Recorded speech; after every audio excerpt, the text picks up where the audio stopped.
Om Shanti. Good evening.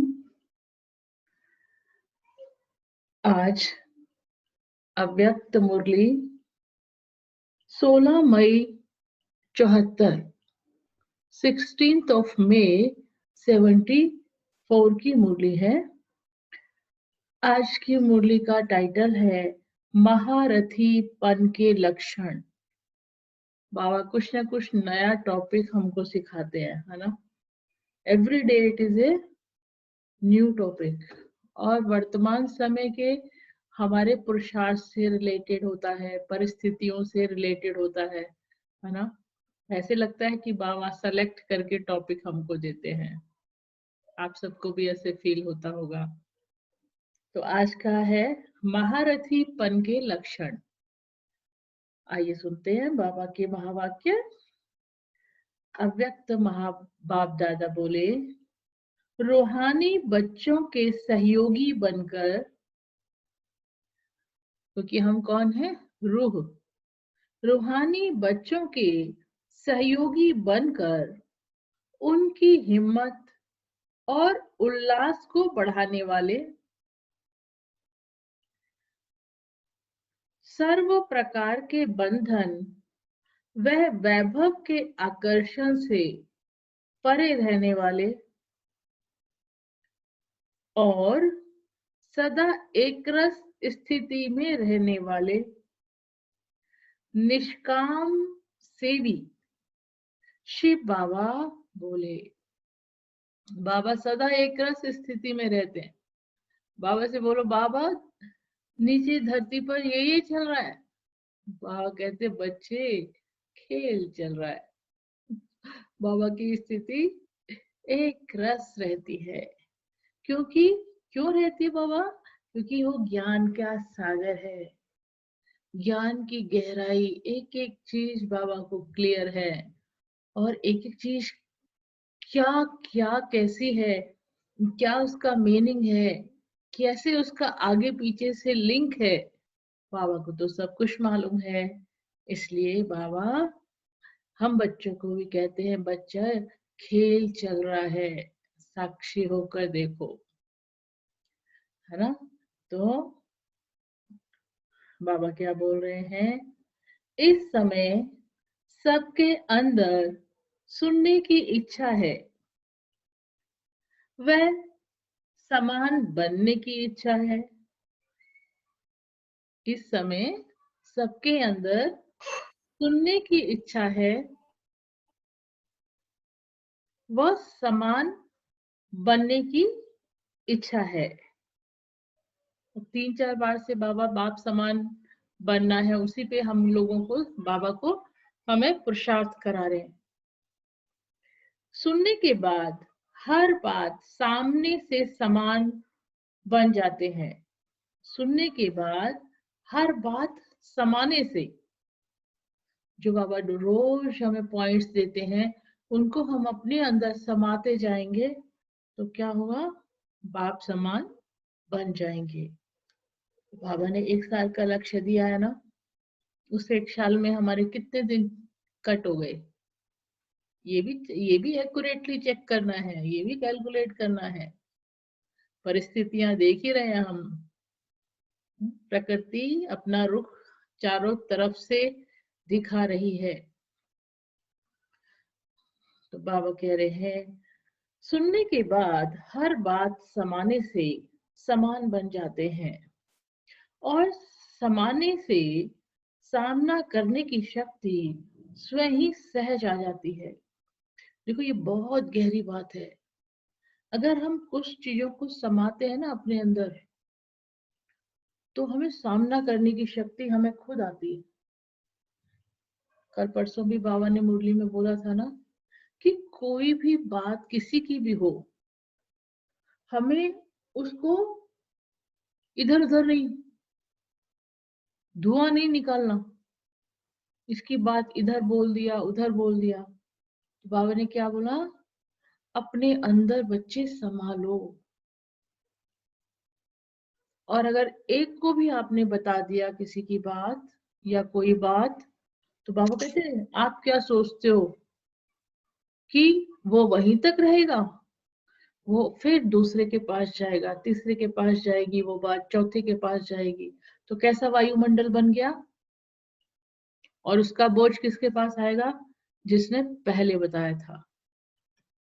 और जिस आत्मा के लिए हम बताते हैं ना, वो आत्मा भी क्या हो जाएगी, शक्तिशाली थोड़ी बनेगी, और शक्तिहीन हो जाएगी, क्योंकि वो सब की वाइब्रेशंस उस तक पहुंचेंगी। तो हमने उस जिसकी बात बताई उसको भी हमने शक्तिहीन किया, है ना। और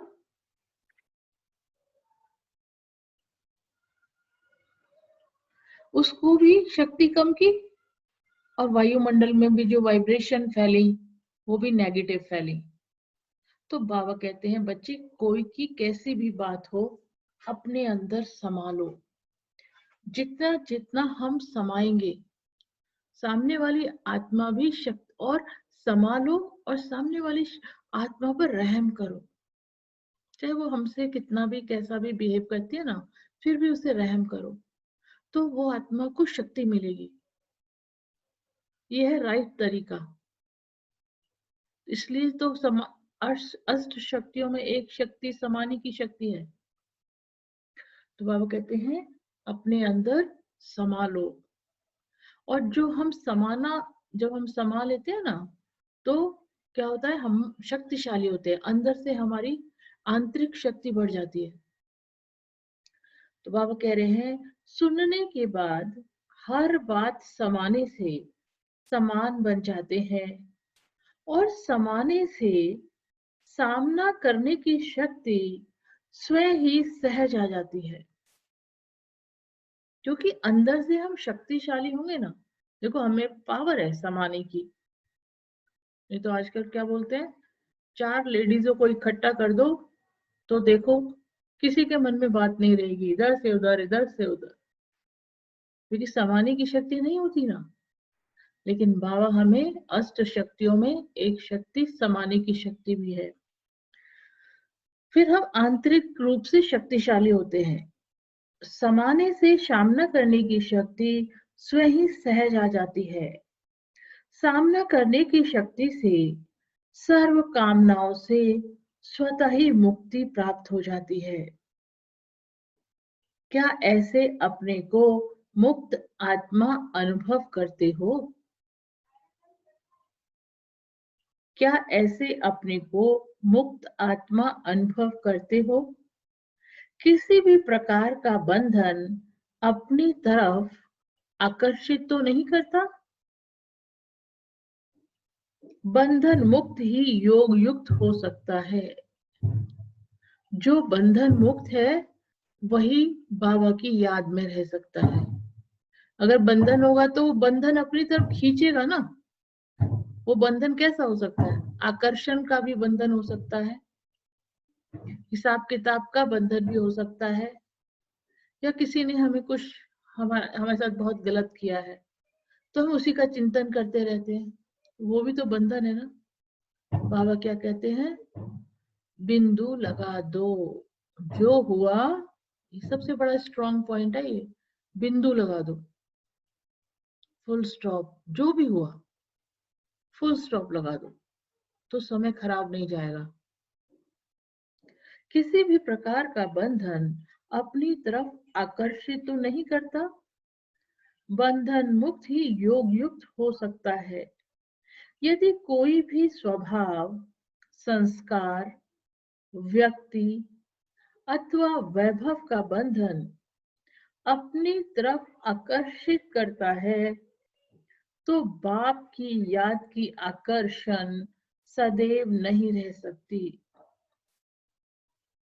थोड़ा सा भी कहीं लगाव होगा ना मायावी दुनिया से, देह से, देह की दुनिया से, वैभवों से, पदार्थों से, या अपने ही स्वभाव संस्कार से, तो फिर बाबा की तरफ थोड़ी हमें अटैच होने देगा, है जुड़ने थोड़ी देगा बाबा, वो अपनी तरफ खींचेगा।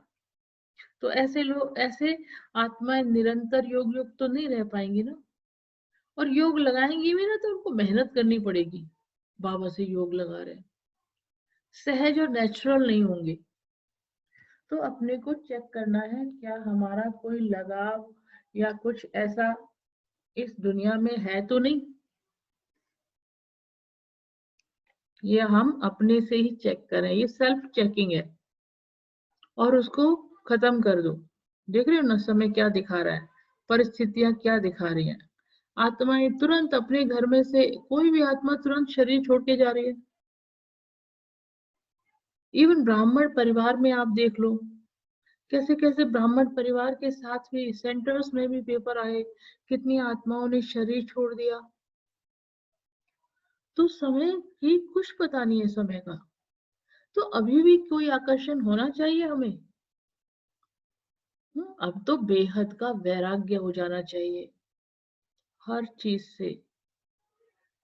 किसी के भी वश होते उस आत्मा प्रति यही शब्द कहा जाता है कि यह वशीभूत है।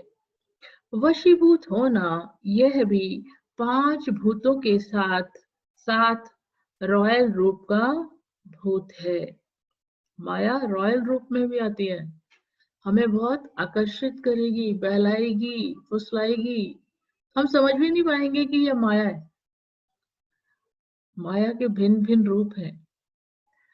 जैसे जैसे बाबा कहते हैं ना कई बार कि उस दुनिया की जंजीरों से छुटकर तो तुम यहाँ आ जाते हो ब्राह्मण परिवार में, लेकिन ब्राह्मण परिवार में आपस में सोने की जंजीरों में फंस जाते हो। तो वो भी तो फंसना ही हुआ ना। तो ये है रॉयल रूप। बाबा कह रहे हैं जैसे भूतों की प्रवेशता से अपना स्वरूप, अपना स्वभाव, अपना कर्तव्य और अपनी शक्ति भूल जाती है, वैसे ही किसी बात के वशीभूत होने से यही रूपरेखा बनती है। वशीकरण मंत्र देने वाले कभी भी वशीभूत नहीं हो सकते। वशीकरण मंत्र देने वाले मतलब जिनको संपूर्ण अपने में अपने वश में है, वो वही तो वशीकरण मंत्र दे सकते हैं। तो वो तो किसी के वशीभूत नहीं होंगे ना। तो अब चेक करो कि कहीं वशीभूत तो नहीं हो। ये चेकिंग करो भाई। अब समय बाबा रोज हमें पॉइंट्स दे रहे हैं सेल्फ चेकिंग के लिए। आजकल बाप दादा विशेष कार्यक्रम में बिजी रहते हैं। वह कौन सा कार्य होगा? बाबा पूछ रहे हैं वह कौन सा कार्य होगा। कोई भी कार्य में बाप के साथ बच्चों का संबंध होगा ना।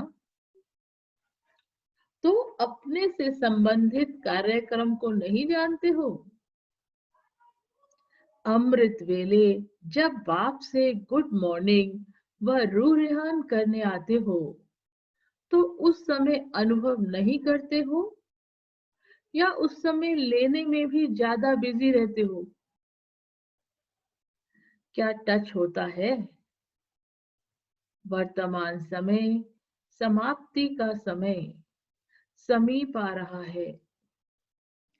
समाप्ति में लास्ट और फास्ट दोनों का प्रत्यक्ष रूप में साक्षात्कार होता है। क्या करें बाबा?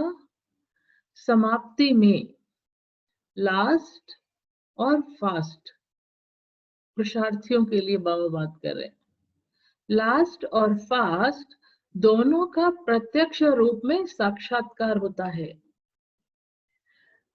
जो लास्ट और फास्ट होते हैं ना, वो भी प्रत्यक्ष होंगे, लास्ट और फास्ट आत्माएं। बाप दादा हर राज, हर एक की सेटिंग और फिटिंग, ये दोनों ही बातें देखते हैं। क्या कह रहे बाबा? बाप दादा हर राज, हर एक की सेटिंग और फिटिंग, ये दोनों ही बातें देखते हैं। कोई कोई अपने आप को सेट करने की कोशिश भी करते हैं, लेकिन फिटिंग ठीक न होने के कारण सेटिंग भी नहीं होती। जैसे अपने कपड़े को हम स्टिच कराते हैं ना, सिलाई कराते हैं, तो अगर सेटिंग ठीक नहीं है तो फिटिंग भी ठीक नहीं आएगी ना कपड़े की। तो शायद बाबा उसी हिसाब से ही बताने की कोशिश कर रहे हैं। लेकिन फिटिंग ठीक ना होने के कारण सेटिंग भी नहीं होती। अब बाबा कह रहे हैं फिटिंग क्या और सेटिंग क्या? क्या यह तो आप जानते हो ना? ईश्वरीय मर्यादाओं में अपने आप को चलाना, यह ईश्वरीय मर्यादाएं हैं फिटिंग।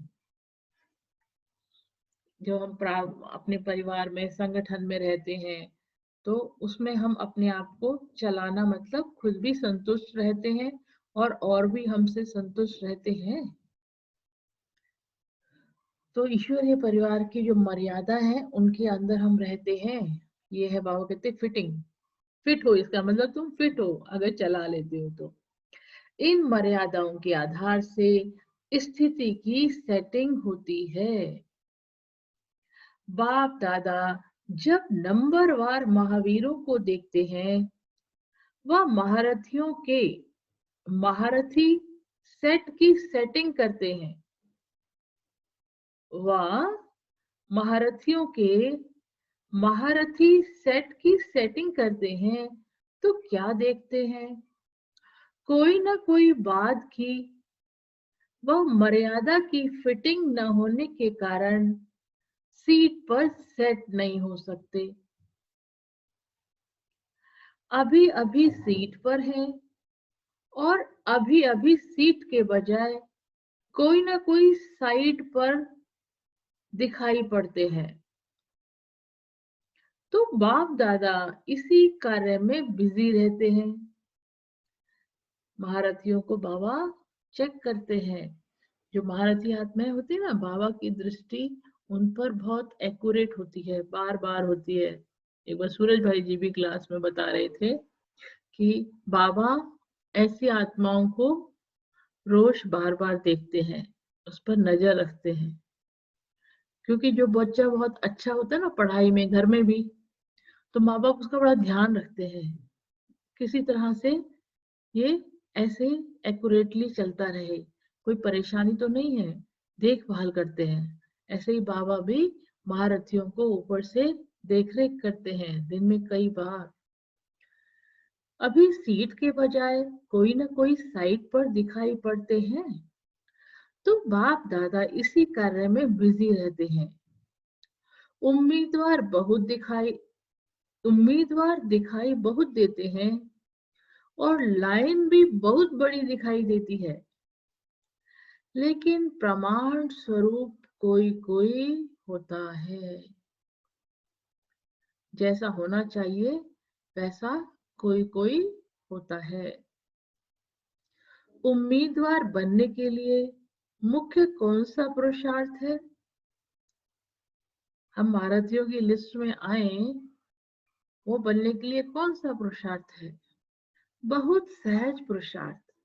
बाबा तो हर चीज को सहज रूप में कन्वर्ट कर देते हैं। बहुत सहज पुरुषार्थ, लेकिन भी है साथ में, लेकिन अपनी कमजोरियों के कारण सहज को मुश्किल बना देते हैं। उम्मीदवार बनने का सहज पुरुषार्थ यही है कि हर बात में बाप की जो बच्चों के प्रति उम्मीद है वह बाप की उम्मीद पूरी करना ही उम्मीदवार बनना है।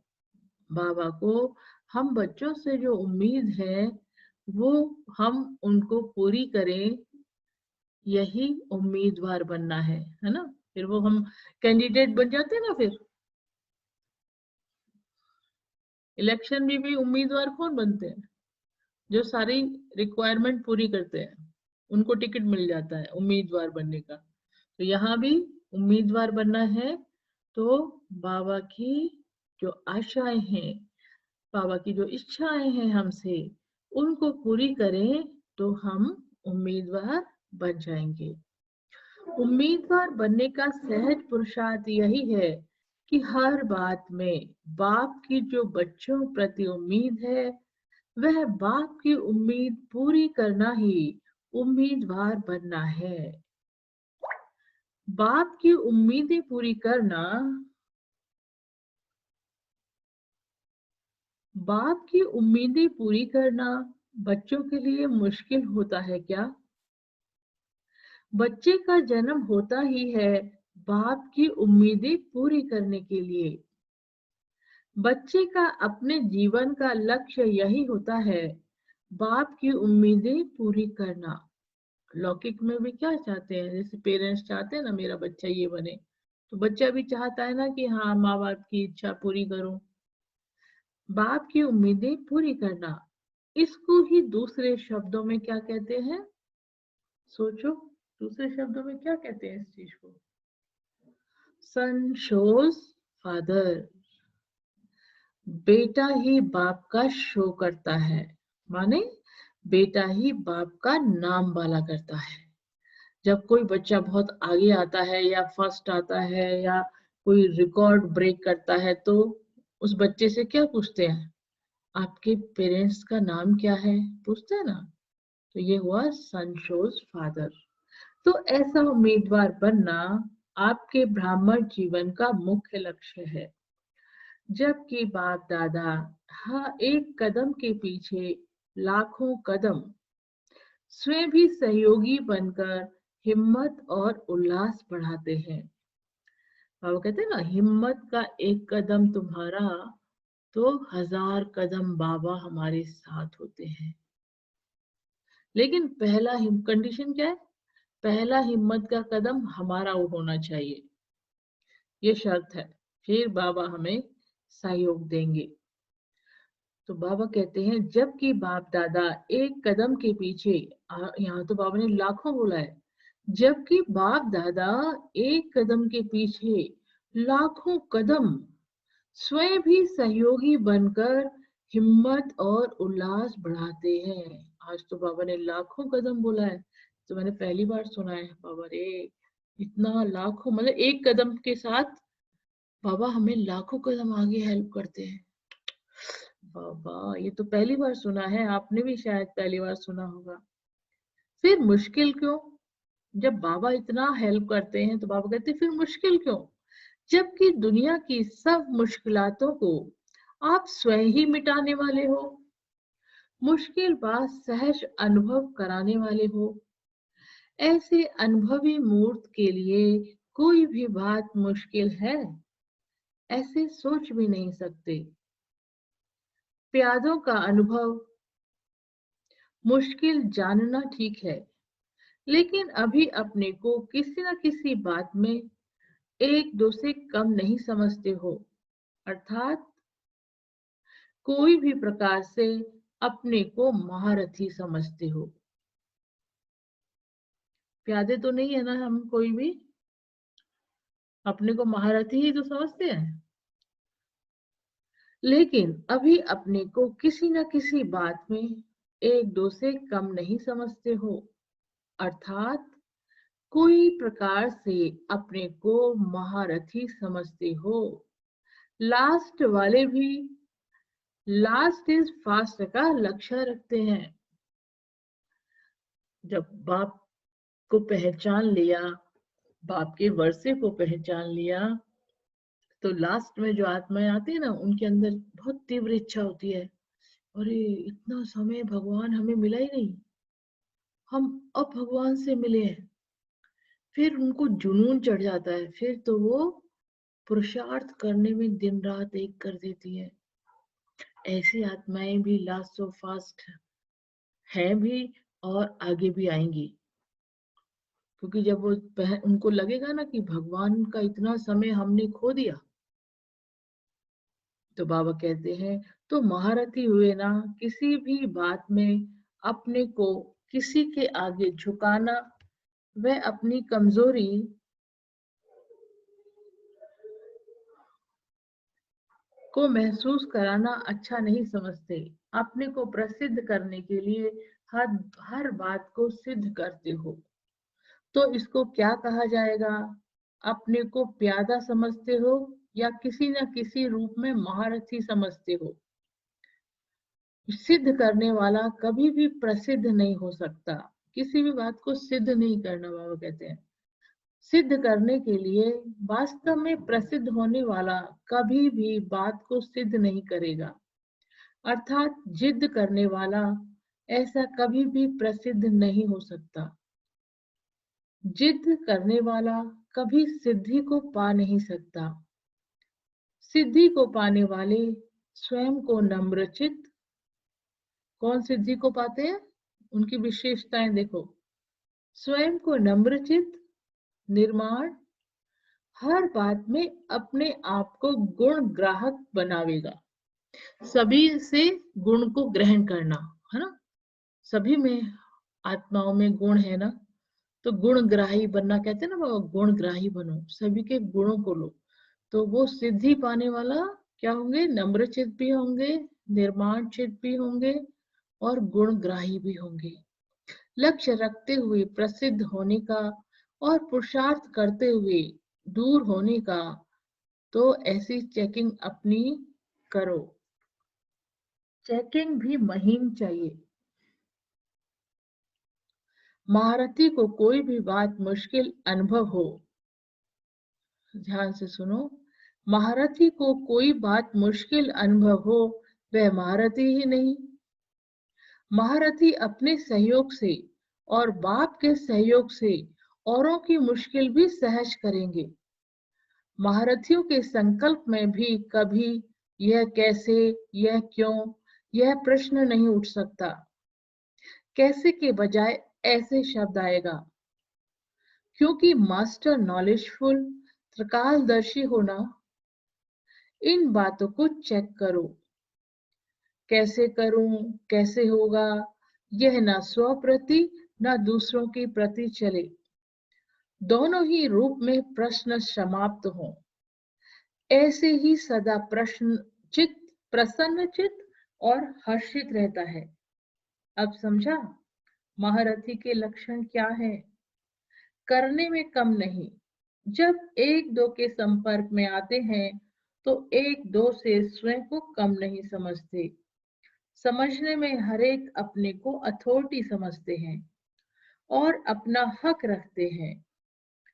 समझने और करने, इन दोनों में हकदार बनो, तभी विश्व के व ईश्वरीय परिवार की प्रशंसा के हकदार बनेंगे।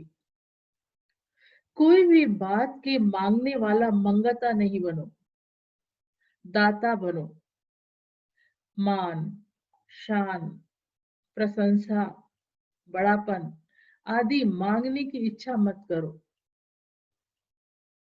मांगेंगे तो जैसे आजकल के मांगने वाले को कोई भी प्राप्ति नहीं कराते और ही दूर से उसे भगावेंगे, इसी प्रकार यह रॉयल मांगने वाले स्वयं को सर्व आत्माओं से स्वतः ही दूर करते हैं। हमें नाम मान शाम की भी कोई इच्छा नहीं। कोई हमारा सम्मान दे ना दे तो भी खुश, दे तो भी खुश, कोई फर्क नहीं पड़ता। ऐसे होना चाहिए। मांगना ही नहीं कुछ चीज, कोई एक्सपेक्टेशन ही नहीं। ऐसा महारथी सीट पर बाबा कहते हैं, रॉयल मांगने वाला जो होता है ना, स्वयं को सर्व आत्माओं से स्वतः ही दूर करते हैं। ऐसा महारथी सीट पर सेट नहीं होता। इसलिए अब आप सभी महारथी हो। घोड़े सवार व प्यादे का समय गया। अब हर महारथी को अपने महारथीपन के लक्षण सामने रखते हुए स्वयं में समाने हैं।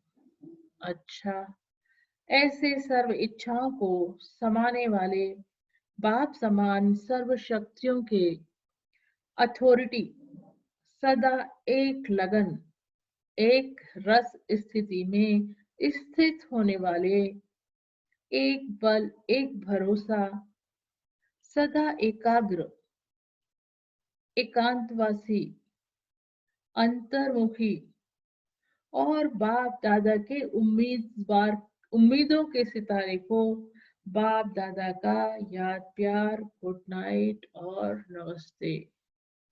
किसको नमस्ते मिल रही है, किसको गुड नाइट कर रहे हैं बाबा? जिनमें ये विशेषताएं हैं। ओम शांति।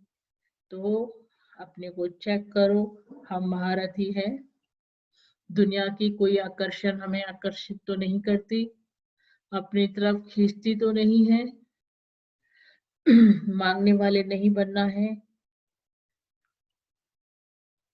कोई नाम मान शान की इच्छा नहीं रखनी है किसी से, अधिकारी आत्मा हूं मैं, बल्कि दाता बनना है और उनको देने वाला, लेवता नहीं देवता बनना है मुझे। तो ये थी महारथियों की निशानी। मन एकांत में बैठ के इस मुरली के पॉइंट्स को सोचा करो, चिंतन किया करो। वैसे ये मुरली अब रिकॉर्ड हो जाती है, तो